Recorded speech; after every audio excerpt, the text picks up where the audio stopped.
Number 1. Dylan Storm Roof. Dylan Storm Roof was born on April 3, 1994, in Columbia, South Carolina. His early life showed no record of violent crime, but it was marked by instability. He dropped out of high school, struggled with drug use, and drifted without steady employment. By his early 20s, Roof had become isolated, spending much of his time online consuming extremist content. Roof openly embraced white supremacist ideology.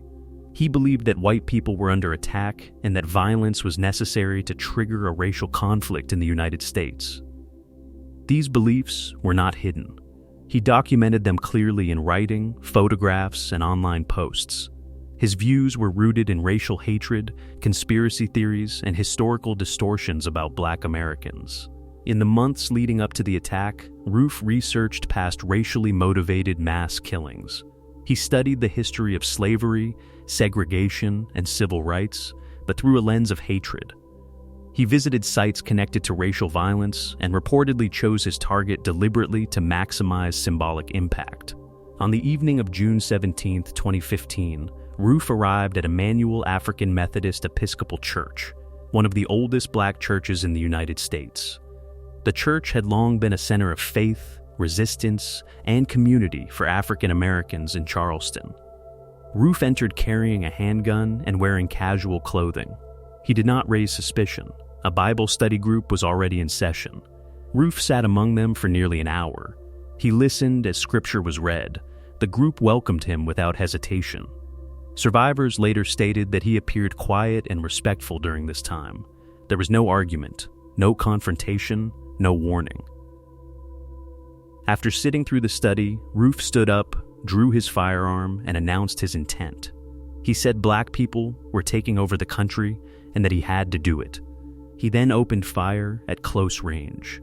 The attack was rapid and methodical. Roof fired multiple rounds into the small room. People attempted to flee, some tried to hide, others were struck where they sat. The victims had no opportunity to defend themselves. Several were shot multiple times. 9 people were killed. All were Black. Among them was the church's senior pastor and a sitting South Carolina state senator. The victims ranged in age from 26 to 87. They were parents, grandparents, community leaders, and worshipers attending a routine Bible study. Roof intentionally spared one woman. He later stated that he wanted someone to live so they could tell the story. He then exited the church calmly, got into his vehicle, and drove away. The massacre lasted only minutes, but its impact was immediate and nationwide.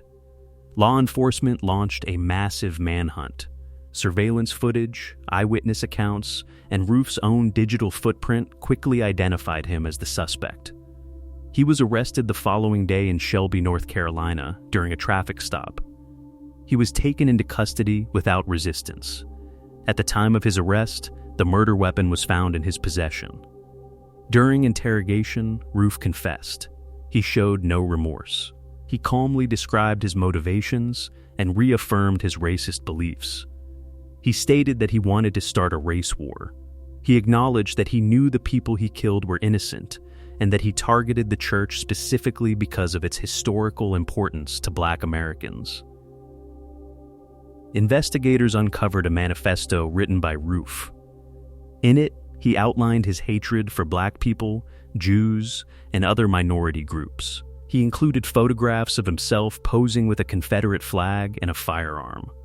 The document made clear that the attack was premeditated and ideologically driven. Roof was charged with multiple counts of murder in South Carolina State Court. In addition, the federal government charged him with hate crimes and obstruction of religious exercise resulting in death. The federal charges carried the possibility of the death penalty. The state case proceeded first. In 2017, Roof pleaded guilty to all state charges. He was sentenced to 9 consecutive life sentences without the possibility of parole. This ensured that even if federal sentences were overturned, he would never be released. The federal trial followed. Roof chose to represent himself for much of the proceedings, refusing to present meaningful mitigating evidence.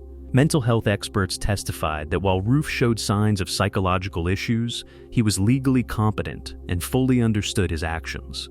The jury found Roof guilty on all federal counts. In January 2017, he was sentenced to death. This marked the first time in United States history that a defendant received the death penalty for a federal hate crime. Roof was transferred to federal death row at United States Penitentiary, Terre Haute. His case became one of the most well-known on federal death row due to the nature of the crime and the historic sentencing. Appeals were filed on his behalf, arguing issues related to mental health evaluations and jury selection. Courts consistently upheld the conviction and sentence. Judges ruled that the evidence of intent, planning, and ideological motivation was overwhelming. The Charleston massacre forced a national reckoning. Images of Roof, his weapon, and his manifesto circulated widely. The attack reignited debates over domestic terrorism, online radicalization, gun access, and the public display of Confederate symbols. One of the most striking moments came during Roof's bond hearing. Family members of the victims addressed him directly. Several offered forgiveness. This act drew global attention and became a powerful symbol of moral contrast between the killer and the community he attacked. Despite this, the legal process remained focused on accountability, not symbolism. Prosecutors emphasized that Roof's crime was designed to terrorize an entire racial group and attack the foundation of religious freedom. Roof remains on federal death row. He is held in near total isolation. His name is permanently associated with one of the deadliest racially motivated attacks in modern American history. The victims of the Charleston church massacre are remembered for how they lived, not just how they died. They were targeted during a moment of prayer and trust. The crime was not spontaneous. It was planned, deliberate, and fueled by extremist ideology. Dylan Storm Roof did not act out of confusion or impulse. He acted with purpose, clarity, and hatred. His crime stands as a documented case of domestic terrorism rooted in white supremacy. The legal record leaves no ambiguity about his intent or actions. This case remains a reference point for federal hate crime prosecutions and extremist violence. It serves as a reminder that ideology, when paired with access to weapons and unchecked radicalization, can result in calculated mass murder. 9 people entered a church seeking peace. 1 man entered seeking to kill. The outcome is fixed in history, court records, and graves that did not need to exist. Number 2. Abduwali Muse. Abduwali Muse was born in Somalia around 1990. He grew up in a country fractured by civil war, economic collapse, and the absence of centralized authority. Somalia's coastline became a hub for piracy in the early 2000s. Armed groups began attacking commercial vessels traveling through the Gulf of Aden, one of the busiest shipping routes in the world. Piracy was organized. It involved weapons, small boats, GPS equipment, and ransom negotiations worth millions of dollars. Ships were captured, crews held hostage, and shipping companies forced to pay for safe release. It was not random theft. It was structured criminal enterprise. On April 8, 2009, Muse led a 4-man pirate team targeting the U.S.-flagged cargo ship Maersk, Alabama. The vessel was transporting humanitarian aid to Kenya. It carried 20 American crew members. The pirates approached in a small skiff. They were armed with AK-47 rifles and a ladder. The Maersk, Alabama attempted evasive maneuvers and activated onboard security protocols. Fire hoses were used to push the attackers back. Warning calls were made. The pirates initially failed to board the vessel. They returned hours later and successfully climbed aboard using grappling equipment and the ladder. Muse and his men spread out, searching for control of the ship. Captain Richard Phillips ordered most of the crew to hide in a secured engine room. The crew shut down power to disable the ship. With no control over navigation and unable to locate the majority of the crew, the pirates' leverage weakened. Crew members managed to capture one of the pirates during the chaos.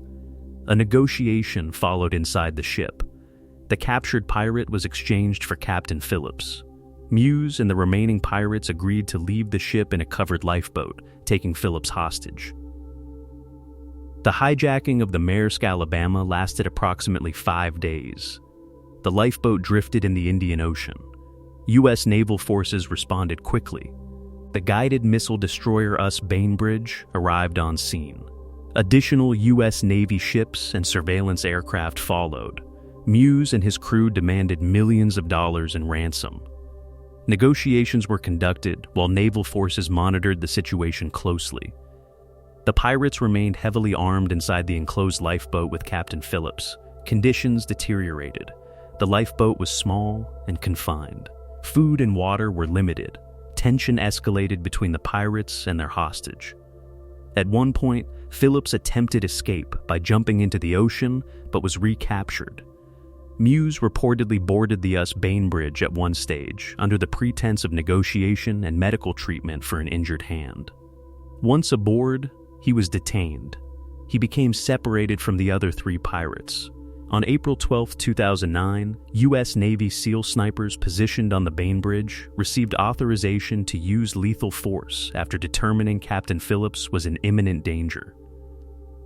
3 simultaneous shots were fired from the deck of the destroyer. All 3 remaining pirates in the lifeboat were killed instantly. Captain Phillips was rescued unharmed. Muse, now the sole surviving pirate from the operation, was transported to the United States to face federal charges. His age became an early issue. He initially claimed to be 16 years old, which would have classified him as a juvenile. U.S. authorities determined he was at least 18 at the time of the crime, making him eligible for adult prosecution. He was charged in federal court in New York with piracy under the law of nations, hostage-taking, conspiracy, and multiple firearms offenses. Piracy is one of the few crimes specifically mentioned in the U.S. Constitution, granting federal courts jurisdiction. In May 2010, Muse pleaded guilty to hijacking, kidnapping, and hostage-taking charges. As part of the plea agreement, he admitted to leading the attack on the Maersk, Alabama. He was sentenced to 33 years and 9 months in federal prison. The Maersk, Alabama hijacking was significant for several reasons. It was the first successful pirate seizure of a U.S.-flagged vessel in over 200 years. It triggered renewed international focus on Somali piracy and maritime security. The incident also led to increased armed security on commercial vessels transiting high-risk waters. Shipping companies began hiring private security contractors. Naval patrols intensified in the Gulf of Aden and surrounding regions. Muse's actions were not isolated. Somali piracy during that era involved hundreds of attacks and billions of dollars in ransom demands. However, the Maersk, Alabama case stood out because of the American crew, the hostage standoff, and the live military response. The attack demonstrated the vulnerability of global shipping lanes. A small skiff with 4 armed men had successfully boarded a massive cargo vessel in open water. The imbalance in scale did not prevent the crime. During sentencing, prosecutors described Muse as the leader of the operation. Defense attorneys argued that poverty and instability in Somalia influenced his decision.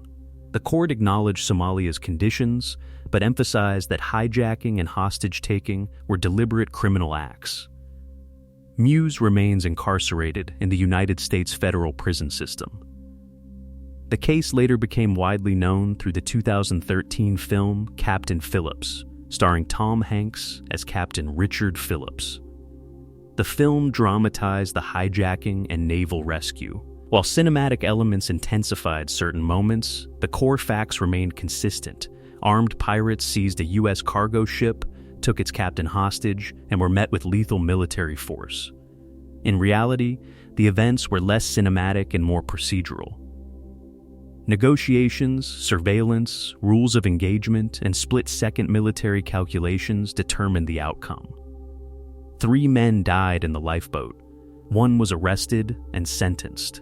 20 crew members survived. The captain returned home. Muse's name became permanently tied to modern piracy in international waters. His case marked a turning point in how governments responded to maritime hostage situations. The crime itself was direct, armed boarding of a civilian cargo ship, seizure of control, and kidnapping for ransom. It was not symbolic violence. It was financially motivated criminal enterprise executed with military-style weapons. The broader impact was strategic. After the hijacking, shipping routes adjusted. Insurance premiums rose. Armed guards became standard on many vessels passing through pirate-prone regions. The cost of global trade absorbed the shock. Abduwali Muse did not command a navy. He did not operate a large fleet. He led 4 men in a small boat with rifles and a ladder. That was enough to disrupt international shipping and trigger a U.S. military response. Today, Muse serves his sentence inside a U.S. federal prison facility. His co-conspirators died at sea. The Maersk Alabama returned to service. The hijacking lasted 5 days. The legal consequences will last decades. This case remains one of the clearest examples of modern maritime piracy, intersecting directly with U.S. federal law enforcement and military intervention. A cargo ship carrying aid became a hostage scene in open ocean. 4 pirates set out. Only 1 lived to face judgment. Number 3. James Rosemond. James Rosemond, widely known as Jimmy Henchman, was born on February 5, 1965, in Brooklyn, New York. He became a prominent music executive in the 1990s and 2000s, managing major hip-hop artists and building influence within the entertainment industry. Behind the public image of a successful industry insider, federal investigators later uncovered a large-scale cocaine trafficking operation and a retaliatory murder conspiracy. Rosemond founded Czar Entertainment, a management company representing artists such as The Game, Brandy, and Akon. He developed a reputation for being connected, strategic, and influential in hip-hop business circles. His nickname, Henchman, reflected a perception of toughness and street ties. Federal prosecutors later established that Rosemond was not only operating in the music business, but was also directing a multi-million-dollar cocaine trafficking network. According to court records, the organization transported large quantities of cocaine from the West Coast to New York using commercial airlines and couriers. The drugs were concealed in luggage and shipped across state lines. The operation involved coordinated distribution and structured payment systems. Authorities began building a case against Rosemond through surveillance, wiretaps, cooperating witnesses, and financial records. Several associates were arrested and later testified that Rosemond supervised shipments, managed payments, and enforced discipline within the organization. The criminal enterprise expanded over years. Prosecutors described it as a structured trafficking ring capable of moving significant quantities of narcotics on a consistent basis. Evidence presented at trial included recorded conversations, testimony from former associates, and documentation of large-scale drug transactions. However, Rosemond's legal troubles extended beyond narcotics. In 2007, Rosemond's teenage son was assaulted in New York by associates connected to rapper 50 Cent. The assault was captured on video and circulated publicly. Court testimony later established that Rosemond reacted with anger and sought retaliation. Prosecutors argued that Rosemond ordered violent retribution against individuals associated with 50 Cent's circle. Tensions escalated over the following years. The conflict moved beyond public feuds and into organized criminal planning. On September 27, 2009, Lowell Lodi Mac Fletcher, an associate of 50 Cent's G-Unit Group, was shot and killed in the Bronx. Fletcher had previously pleaded guilty in the assault of Rosemond's son. Federal prosecutors later alleged that Rosemond orchestrated Fletcher's murder as revenge. Court documents revealed that Rosemond hired individuals to lure Fletcher to a specific location under false pretenses. Fletcher was told he would be paid for appearing in a music video. Instead, he was ambushed and shot multiple times. The murder was presented in court as a calculated retaliation. Prosecutors argued that Rosemond funded and directed the killing, using intermediaries to avoid direct involvement. Testimony from cooperating witnesses described meetings where payment was discussed and arrangements were made. In addition to murder for hire charges, Rosemond faced charges related to drug trafficking, firearms offenses, and conspiracy. Federal authorities indicted him in 2011. He was arrested after attempting to evade law enforcement. In 2013, Rosemond was convicted in federal court of operating a major cocaine trafficking organization. The jury found that he supervised large shipments and maintained authority over the network. He was sentenced to life imprisonment for drug trafficking offenses. In 2014, Rosemond was also convicted for the murder-for-hire conspiracy related to Fletcher's death. The court determined that he orchestrated the retaliatory killing. He received an additional life sentence. Throughout the trials, prosecutors portrayed Rosemond as a figure who blended entertainment industry access with organized criminal conduct. They argued that he used business credibility as cover while directing narcotics distribution and violent enforcement behind the scenes. Rosemond denied the charges during proceedings, but multiple cooperating witnesses testified against him. Evidence included recorded conversations, payment arrangements, and first-hand accounts of meetings planning the retaliation. The connection between Rosemond and the long-standing mystery surrounding the 1994 shooting of Tupac Shakur has fueled public speculation. Rosemond claimed in interviews that he had knowledge about individuals involved in that case. However, no court ever charged him in connection with Tupac's shooting, and no formal evidence presented in his trials tied him legally to that crime. The association remains part of public discussion rather than proven courtroom fact. What is established in court records is the structure of the drug organization and the retaliatory murder plot. Prosecutors demonstrated that Rosemond authorized shipments, directed couriers, and collected proceeds from large-scale cocaine distribution. They also proved that he approved financial arrangements connected to Fletcher's killing. The sentencing marked a complete fall from industry power to federal imprisonment. Rosemond was transferred to serve his life sentence within the U.S. federal prison system. Appeals were filed challenging aspects of jury instructions and witness credibility, but convictions were upheld. The case highlighted the overlap between entertainment culture and organized crime. It showed how personal disputes escalated into lethal retaliation when combined with access to money, weapons, and criminal networks. Lowell Fletcher's death became the central emotional anchor of the murder trial. Prosecutors emphasized that the killing was premeditated revenge tied to a prior assault. The court concluded that the attack was not spontaneous violence, but an ordered execution. Rosemond's criminal proceedings spanned years. The narcotics case established the financial backbone of his illegal operations. The murder-for-hire conviction demonstrated the use of violence to settle personal grievances. The hip-hop industry presence amplified public attention.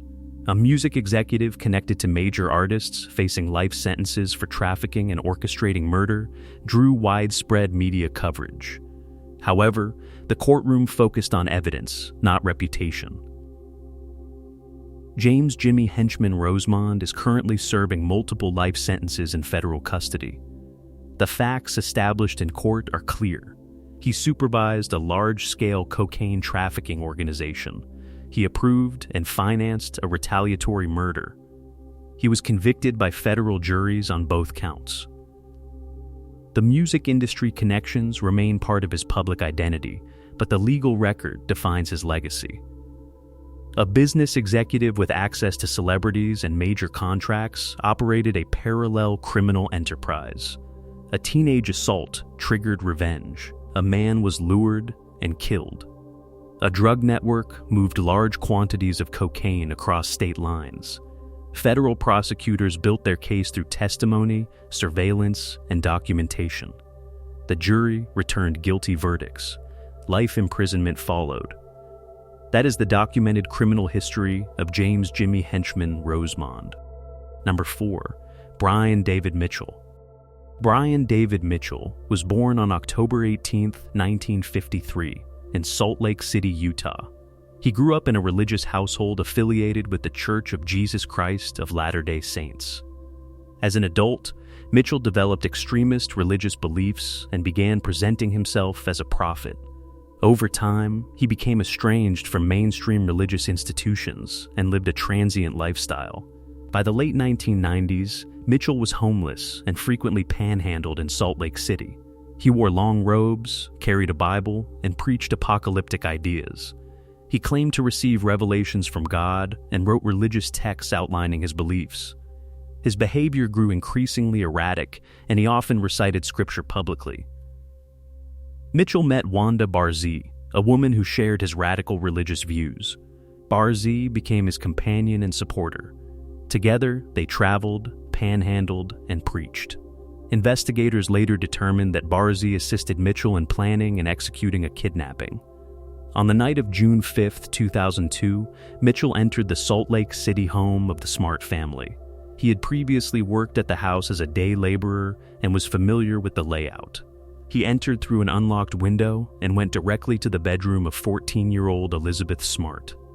Mitchell threatened Elizabeth with a knife and told her to remain quiet. He warned that if she screamed or resisted, he would kill her family. Under threat of violence, Elizabeth complied. Mitchell led her out of the house and into the night. The kidnapping was not immediately discovered. Elizabeth's sister, who shared the room, had pretended to be asleep but heard the intruder's voice. She later described the suspect's speech patterns to investigators. That detail would later become important. Mitchell took Elizabeth to a makeshift campsite in the foothills outside Salt Lake City. Barzee joined them there. Elizabeth was held in captivity in primitive conditions. Mitchell imposed strict rules, including forced silence and religious rituals. He claimed Elizabeth was his wife, according to divine command. Over the following months, Mitchell moved Elizabeth between campsites and other locations. She was frequently disguised with veils and robes to conceal her identity in public. Mitchell and Barzee took her into populated areas to panhandle. Despite being seen by members of the public, she was not immediately recognized. Law enforcement launched a nationwide search. The case received constant media coverage. Volunteers searched neighborhoods and wilderness areas. Elizabeth's photograph was broadcast repeatedly across television and print media. Mitchell continued to assert that his actions were directed by divine revelation. He wrote religious proclamations and declared himself a prophet chosen by God. Investigators later found written materials outlining his belief that he was commanded to take multiple wives. Elizabeth endured approximately 9 months of captivity. During that time, she was isolated from her family and subjected to control and manipulation. She later testified that she complied publicly out of fear for her life and her family's safety. On March 12, 2003, Mitchell, Barzee, and Elizabeth were spotted in Sandy, Utah, by 2 individuals who recognized Elizabeth from media coverage. Police approached the trio. Initially, Mitchell claimed Elizabeth was someone else and presented false names. Elizabeth hesitated but eventually identified herself. Mitchell and Barzee were arrested on the scene. Mitchell was charged with kidnapping, unlawful transportation of a minor across state lines, and other federal offenses. Prosecutors sought to establish that the crime was premeditated and executed with intent to conceal the victim. The legal proceedings were prolonged due to questions about Mitchell's mental competency. He displayed disruptive behavior in court, including singing hymns loudly to prevent proceedings from continuing. Multiple psychiatric evaluations were conducted over several years. Mental health experts determined that Mitchell suffered from mental illness but was competent to stand trial. The court ruled that despite his delusional beliefs, he understood the legal process and the nature of the charges against him. In 2010, Mitchell was convicted in federal court of kidnapping and unlawful transportation of a minor. The jury rejected his defense arguments related to religious delusion and coercion by Barzee. The court found that he planned and carried out the abduction knowingly. Mitchell was sentenced to life in federal prison in 2011. Barzee, his accomplice, pleaded guilty to federal kidnapping charges. She received a 15-year sentence and was later released under supervision after serving her term. The Elizabeth Smart case became one of the most widely followed criminal cases in early 2000s America. The prolonged captivity, the public nature of the search, and the eventual rescue drew national attention. Mitchell's appearance and behavior became widely recognized: long gray hair, beard, white robes, and public preaching. However, the legal record focused on actions rather than persona. He unlawfully entered a home, threatened a minor with a weapon, abducted her, transported her, concealed her identity, and held her captive for 9 months. Evidence presented in court included Elizabeth's testimony, physical evidence from campsites, witness accounts, and Mitchell's own writings. Prosecutors argued that the crime was deliberate and calculated. Elizabeth Smart later testified about the psychological control used during her captivity. She described being told repeatedly that her family would be killed if she attempted escape. She also described the fear that prevented her from identifying herself immediately during public encounters. The case reshaped public awareness about child abduction and victim behavior. It demonstrated that victims may not attempt visible escape when under sustained threat and manipulation. Mitchell remains incarcerated in the federal prison system, serving a life sentence. The documented facts are clear. He entered a home at night. He threatened a 14-year-old with a knife. He removed her from her family. He concealed her identity. He held her captive for 9 months. He was arrested after public recognition. He was convicted in federal court. He was sentenced to life imprisonment. The Elizabeth Smart case remains a landmark kidnapping prosecution. It exposed how a perpetrator can combine religious delusion, intimidation, and planning to maintain control over a victim for an extended period.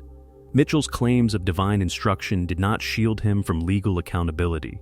The court determined that his actions were criminal, intentional, and punishable under federal law.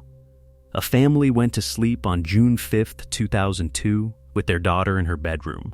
By morning, she was gone. 9 months later, she was found alive. The man responsible now serves life behind bars. That is the criminal record of Brian David Mitchell.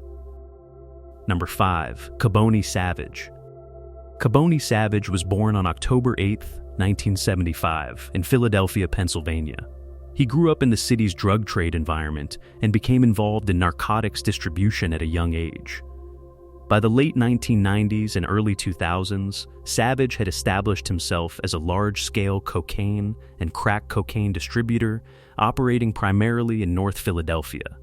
Federal prosecutors later described Savage as the leader of a violent drug organization that controlled territory, enforced discipline through intimidation, and used firearms to maintain power. His organization trafficked significant quantities of cocaine, which were processed into crack and distributed across neighborhoods. Savage was previously convicted in state court for drug-related offenses and served prison time. While incarcerated, he maintained contact with associates outside prison. Prosecutors later proved that he continued directing criminal activity from behind bars. The central event that defined his federal prosecution occurred in 2004. At the time, a federal investigation was underway targeting Savage's drug network. Several associates had been arrested. One of them, Eugene Coleman, agreed to cooperate with federal authorities and testify against Savage. Coleman's cooperation posed a serious threat to Savage's organization. Court records established that Savage sought retaliation against Coleman for becoming a government witness. Unable to reach Coleman directly, Savage ordered an attack on Coleman's family. On October 9, 2004, Savage's associates carried out a firebombing at a row house in Philadelphia where Coleman's mother and relatives lived. The attack was deliberate. Gasoline was poured onto the front porch and ignited. The house quickly became engulfed in flames. 6 people were inside.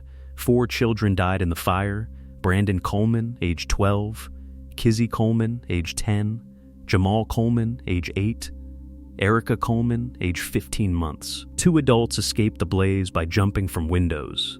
The children were trapped inside. The fire was not accidental. It was an act of witness intimidation and retaliation. Federal prosecutors later demonstrated that Savage authorized the attack as punishment for cooperation with law enforcement.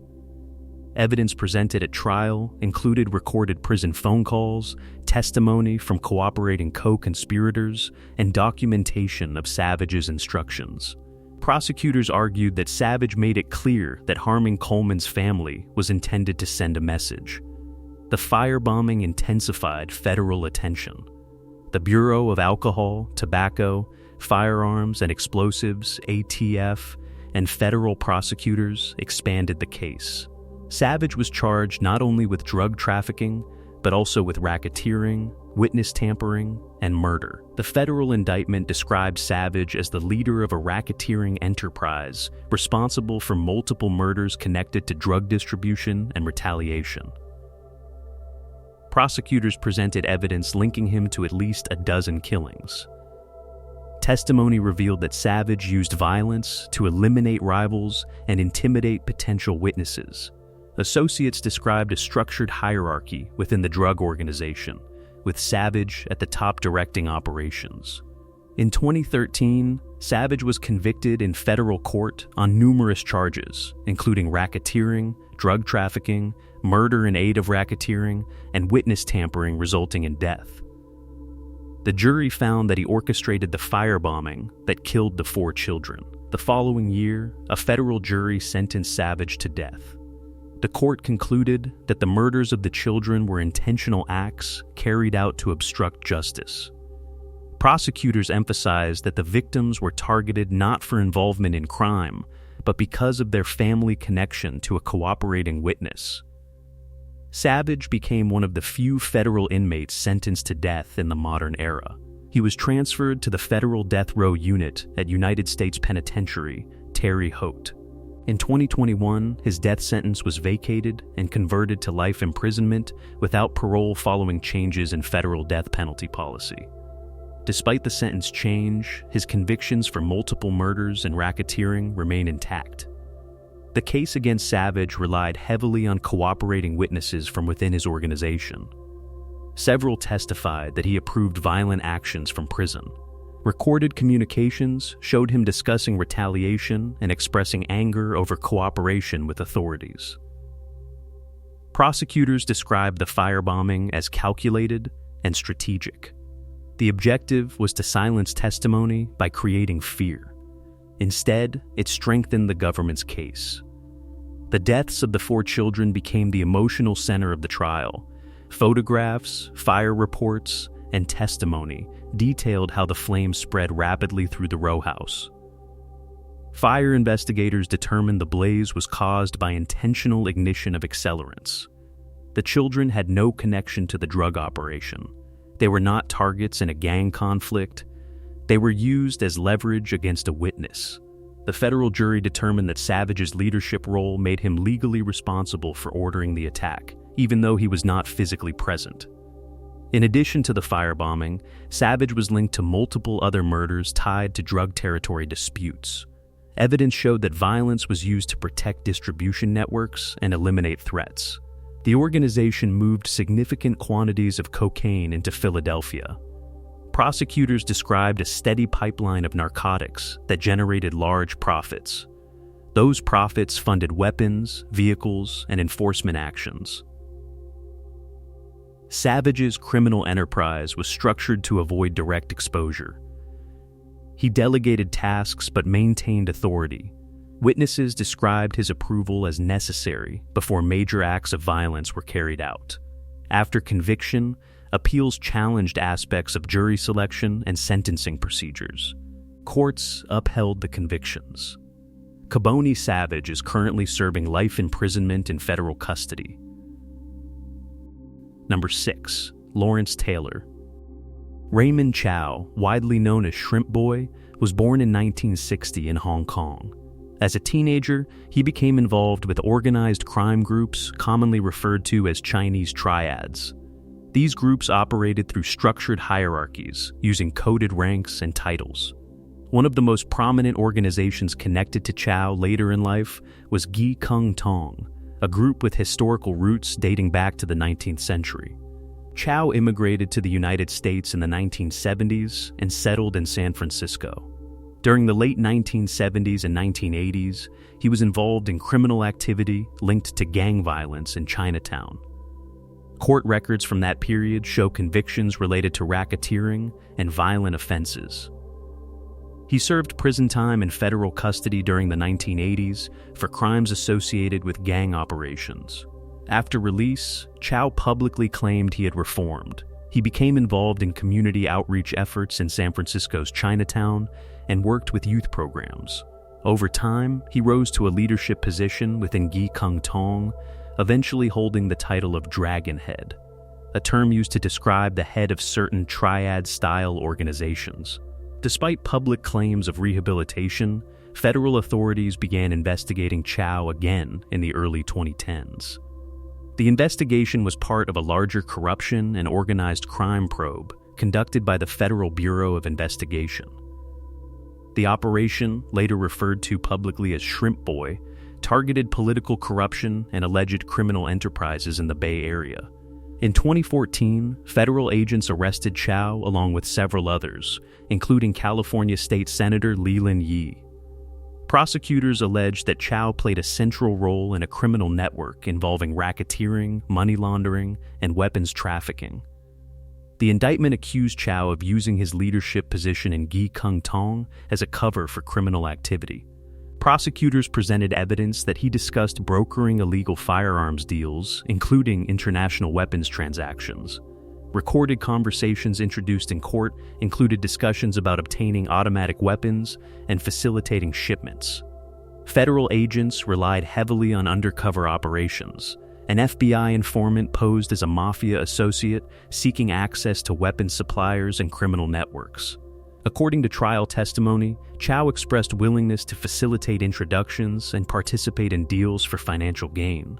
In addition to weapons trafficking charges, Chow faced allegations related to money laundering and conspiracy. Prosecutors argued that he used coded language and hierarchical structures consistent with organized crime operations. The trial began in 2015 in federal court in San Francisco. The government presented recorded audio, witness testimony, and financial records. Prosecutors sought to establish that Chow was not merely a ceremonial leader of a fraternal organization, but an active participant in criminal conspiracy. The defense argued that Chow was entrapped by government informants and that he exaggerated his criminal connections to impress associates. Defense attorneys claimed he did not actually have the capacity to deliver the weapons discussed in recorded conversations. After weeks of testimony, the jury returned guilty verdicts on multiple felony counts. In 2016, Chow was convicted of racketeering conspiracy, money laundering conspiracy, and weapons trafficking conspiracy. While media headlines sometimes referenced 162 counts, the federal jury's verdict focused on the specific conspiracy charges presented at trial. The racketeering conspiracy count alone incorporated numerous alleged criminal acts within its scope. The conviction effectively established that the jury believed Chow knowingly participated in organized criminal activity. During sentencing, the court reviewed his prior criminal history from the 1980s, his leadership role, and the scope of the conspiracy. Prosecutors described him as a repeat offender who returned to organized crime after earlier imprisonment. In 2017, Chow was sentenced to life in federal prison. The sentencing reflected the seriousness of racketeering charges under federal law. Racketeering statutes, particularly under the RICO Act, allow prosecutors to charge leaders of criminal enterprises for patterns of illegal activity conducted through an organization. The case illustrated how traditional organized crime structures can adapt over decades. Gi Kung Tong historically functioned as a fraternal and mutual aid society for Chinese immigrants. However, prosecutors argued that under Chow's leadership, it became a vehicle for criminal coordination. Evidence presented in court included references to triad terminology, internal hierarchy, and ceremonial titles. Prosecutors used these details to demonstrate structure and authority within the alleged enterprise. Chow's arrest alongside Senator Leland Yee intensified media attention. Prosecutors accused Yi of seeking illegal campaign contributions and firearms through intermediaries connected to Chow. Yi later pleaded guilty to racketeering charges in a separate proceeding. The federal government portrayed Chow as a bridge between political corruption and organized crime. According to prosecutors, he leveraged reputation, past gang connections, and ceremonial authority to reinsert himself into criminal networks. Chow denied that he ran an active criminal organization. However, the jury concluded that he knowingly engaged in conspiracy to traffic weapons and launder money. The case underscored how racketeering laws target leadership figures who coordinate or facilitate illegal enterprises, even if they are not physically present at every transaction. Chow remains incarcerated in federal custody serving a life sentence. The documented record establishes he had prior federal convictions linked to gang activity in the 1980s.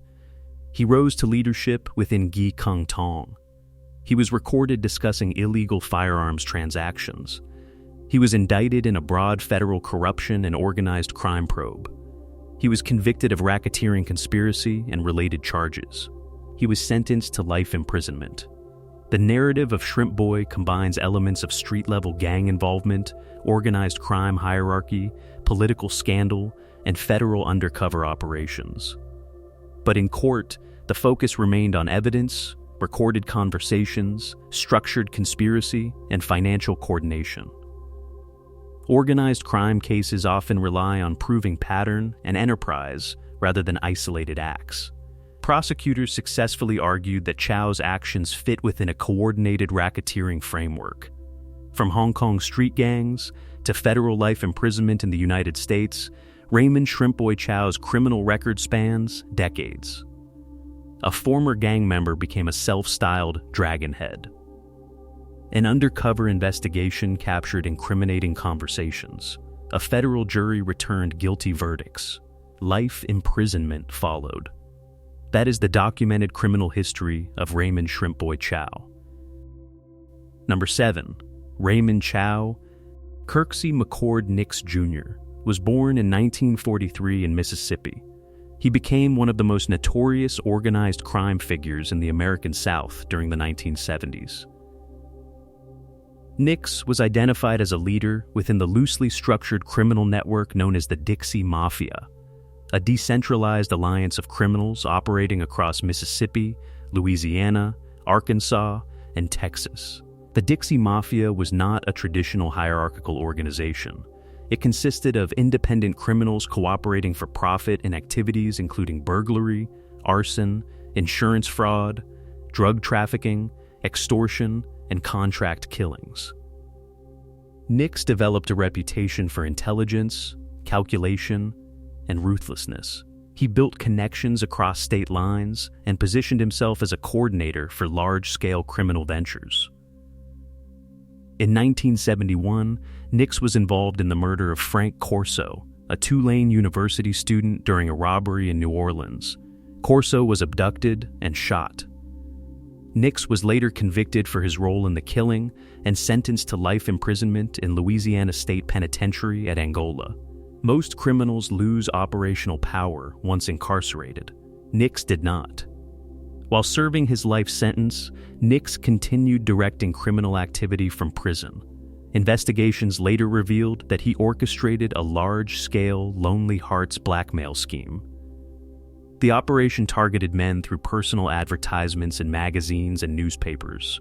Victims were lured into relationships through correspondence and phone calls. They were then secretly recorded during sexual encounters and blackmailed for money. The scheme generated significant income. Nix coordinated the operation through phone access and outside associates. At the time, prison telephone systems were less restricted than modern standards. Authorities later determined that Nix exploited this access to maintain criminal control beyond prison walls. The blackmail operation drew federal attention. Several participants were arrested. As investigations expanded, cooperating witnesses began providing information about Nix's leadership role in both fraud and violence. One of those individuals was Mississippi Circuit Judge Vincent Sherry. Sherry had previously represented Nix as an attorney before becoming a judge. According to federal prosecutors, financial disputes and exposure risk connected to the blackmail scheme led Nix to view Sherry as a liability. On September 18, 1987, Judge Vincent Sherry and his wife, Margaret Sherry, were shot and killed in their Biloxi, Mississippi home. The murders shocked the state. A sitting judge had been executed inside his own residence. The investigation revealed that the killings were carried out by associate and former Biloxi Mayor Pete Halat, who had business ties to Nix. Prosecutors argued that Halat acted under Nix's direction to eliminate Sherry, who possessed knowledge of the blackmail scheme and financial irregularities. The murder was described as a calculated hit. The Sherrys were shot at close range. There was no forced entry consistent with robbery. Investigators determined the motive was silencing a potential witness. Federal authorities built a racketeering case tying Nix to the murders. Recorded prison calls and witness testimony demonstrated that Nix maintained authority within the Dixie Mafia network while incarcerated. Prosecutors presented evidence that he ordered the killings from his prison cell to protect his criminal enterprise. In 1991, Nix was convicted in federal court of racketeering and conspiracy related to the murder of Judge Sherry and his wife. He received additional life sentences. The case established that imprisonment had not ended Nix's control over organized crime operations. Instead, he adapted. He used communication access and loyal associates to extend his influence. The blackmail scheme itself was significant. Victims were often married men whose reputations and careers were vulnerable to exposure. Payments were demanded under threat of releasing compromising recordings. The operation exploited fear and social stigma for profit. Authorities described Nix as strategic rather than impulsive.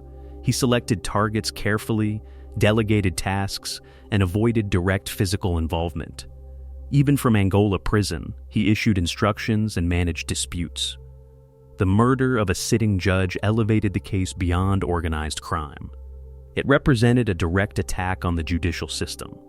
Prosecutors emphasized that ordering the execution of a judge was an attempt to obstruct justice and preserve a criminal enterprise through intimidation.